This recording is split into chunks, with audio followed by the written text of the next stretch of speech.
Real life Iron Man, risk taker, innovator and one of the best adventurous businessman Elon Musk के बारे में आज बात करेंगे और इनकी लाइफ के कुछ पागलपन भरे किस्से आज आपके साथ शेयर करेंगे जो कि यकीनन आपका दिमाग हिला देंगे। बस आखिरी सेकंड तक सुनना, आपका एक भी सेकंड वेस्ट नहीं जाएगा।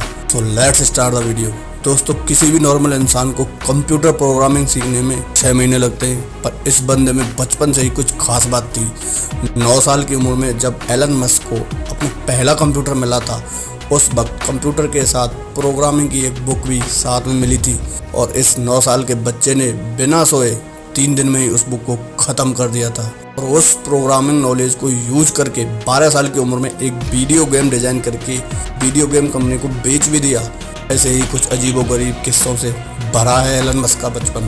कहा जाता है कि एलन मस्क के पास फोटोग्राफिक मेमोरी थी, यानी कि जो भी चीज़ वो एक बार देख लें उन्हें वो याद हो जाती थी। स्कूल में एलन मस्क को काफ़ी परेशान किया जाता था, इसकी वजह से उनका कोई भी दोस्त नहीं था और इसीलिए ये बंदा अपना ज़्यादातर टाइम पढ़ने में निकाल देता था। बचपन से ही एलन दिन के 15-15 घंटे पढ़ते थे। आपको ये जानकर फनी लगेगा, बट ये एक्चुअल किस्सा है। बचपन में किसी से भी बात करते करते ये बंदा अपनी सोच में गुम हो जाता था। इसकी वजह से शुरुआत में इनके पेरेंट्स को लगा कि एलन ठीक से सुन नहीं पाता और इसीलिए इनके कान का ऑपरेशन भी कराया गया, बट ऑपरेशन के बाद भी कुछ फ़र्क नहीं पड़ा और फिर उनको पता चला कि इनका फोकस लेवल इतना ज़्यादा है कि जब ये कुछ सोच रहे होते हैं तो उन्हें आसपास की आवाज़ सुनाई ही नहीं देती। वैसे तो एलन बचपन से ही इनोवेटिव होने के साथ साथ बिजनेस माइंडेड भी थे, वरना कौन सा 12 साल का बच्चा खेलने की उम्र में प्रोडक्ट बनाकर बेचने की सोचता है। 17 साल की उम्र में एलन पेनिसिल्वेनिया यूनिवर्सिटी में एडमिशन लेकर कनाडा शिफ्ट हो गए और वहाँ उनके कुछ दोस्त भी बने। उनके दोस्तों को पार्टीज का बहुत शौक था, लेकिन एलन एज रेस्ट्रिक्शन के चलते पार्टी ज्वाइन नहीं कर पाते थे। इस पर एलन और उनके फ्रेंड्स ने मिलकर एक जुगाड़ किया। उन्होंने एक ऐसा घर रेंट पर लिया जहाँ वो पार्टी अरेंज कर सकें और पार्टी में पर पर्सन $5 की फीस चार्ज करते थे। इससे इनका पॉकेट मनी और रेंट दोनों निकल जाते थे। कॉलेज खत्म होने के बाद 1994 में एलन ने अपने भाई के साथ मिलकर अपना पहला स्टार्टअप जिप्टू लॉन्च कर दिया। जिप्टू से लेकर स्पेसएक्स, टेस्ला, ओपन एआई तक जितने भी स्टार्टअप एलन ने स्टार्ट किए, उन सभी में इनोवेशन इस बंदे का प्राइमरी और स्ट्रॉन्ग पिलर था। जिप्टू में वो अलग अलग बिजनेस के मैप और इन्फॉर्मेशन वो जिप्टू की वेबसाइट पर प्रोवाइड कराते थे, जिससे बिजनेस ओनर्स को नेटवर्किंग में हेल्प मिलती थी। एलन का ये बिजनेस चल पड़ा। केवल 5 साल में एलन ने ये कंपनी $307 मिलियन के वैल्यूएशन के साथ कॉम्पैक्ट को बेच दी और उसमें एलन का शेयर $22 मिलियन का था। अब एलन मस्क एक मल्टी मिलियनियर्स बन चुके थे। उनके पास एक बड़ा apartment, plane and luxury car भी थी। ऐसे में एक दिन एलन बैंक गए हुए थे। उन्होंने वहाँ देखा कि लंबी लंबी लाइनें लगी हुई थी और यहीं जन्म होता है X.com का। एलन की ये कंपनी ऑनलाइन ट्रांजैक्शन केवल एक ईमेल के थ्रू प्रोवाइड करती थी। शुरुआत में तो लोग इसको यूज करने में कतराते थे, बट बाद में इनकी अच्छी खासी ग्रोथ हुई और आगे चलकर यही X.com पेपल बनी। 2002 में ईबे ने पेपल को $1.5 मिलियन के वैल्यूएशन के साथ खरीद लिया। इसमें एलन मस्क सबसे हायर यानी कि 11.7% के शेयर होल्डर थे। उसके बदले उनको $165 मिलियन मिले। पेपल के बाद अब एलन के पास काफ़ी पैसे आ चुके थे। अब उन्हें पूरा करना था अपना स्पेसएक्स का सपना। इसके लिए रॉकेट्स खरीदने के लिए ये बंदा रसिया चला गया। वहाँ रॉकेट का $8 मिलियन का दाम सुनकर यह बंदा खाली हाथ वापस चला आया, लेकिन आते टाइम अपने साथ एक जज्बा लेकर आया कि साला रॉकेट तो मैं खुद बनाऊंगा।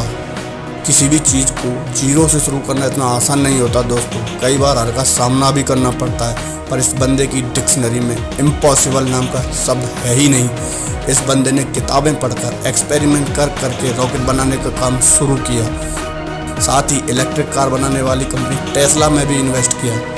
इतनी कोशिशों के बावजूद भी कामयाबी इस बंदे का पीछा नहीं छोड़ रही थी। एक के बाद एक रॉकेट टेस्ट फेल हो रहे थे। 3 रॉकेट टेस्ट फेल हो चुके थे। अब सिर्फ आखिरी टेस्ट करने लायक ही पैसा इस बंदे के पास बचा था। उधर टेस्ला भी फंडिंग ना मिलने के कारण डूबने के कगार पर खड़ी थी। एक टाइम ऐसा भी आया जब इस बंदे के पास आखिरी $40 मिलियन बचे थे और दोनों ही कंपनी डूबने के कगार पर थी।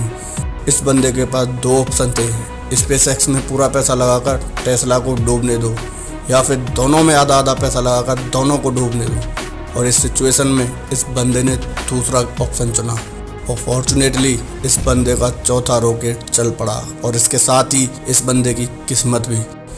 स्पेसएक्स की कामयाबी देखकर नासा ने इनको $1.5 बिलियन का कॉन्ट्रैक्ट दिया, जिससे इनकी डूबती नैया पार हो गई। स्पेसएक्स और टेस्ला के साथ एलन मस्क की कई सारी कंपनीज हैं जो इनोवेटिव कंपनीज हैं। इनमें से द बोरिंग कंपनी जो कि एक ट्रैफिक कम करने के लिए वर्ल्ड क्लास टनल बना रही है, हाइपरलूप 1 जो कि एक नए तरीके का ग्राउंड ट्रांसपोर्ट है, जिसके जरिए हम 700 मिलियन का डिस्टेंस 1 घंटे में तय कर सकते हैं। न्यूरालिंक जो कि एक अपाहिज इंसानों के लिए एक ब्रेन मशीन तैयार कर रही है, जिसके चलते वो एक नॉर्मल इंसान की तरह सारी चीज़ें कर पाएंगे। ओपन एआई ये कंपनी आर्टिफिशियल इंटेलिजेंस पर रिसर्च कर रही है। साथ ही एलन मस्क स्टारलिंक नाम के एक प्रोजेक्ट पर भी काम कर रहे हैं, जिसके चलते वो 12,000 सैटेलाइट स्पेस में भेजेंगे जो कि अर्थ की ऑर्बिट में एक स्टार जैसी चेन बनाएंगे और इसी स्टारलिंक के जरिए दुनिया में हर जगह इंटरनेट प्रोवाइड किया जाएगा। दोस्तों, जहाँ पर नॉर्मल बंदे की सोच ख़त्म हो जाती है, वहाँ पर इस बंदे की सोच शुरू होती है और यही बात उन्हें एलन मस्क से द एलन मस्क बनाती है। वीडियो में दम हो तो सब्सक्राइब करो और वीडियो को फैला दो यार। मिलते हैं अगली एक और दमदार वीडियो में, तब तक के लिए बाय बाय।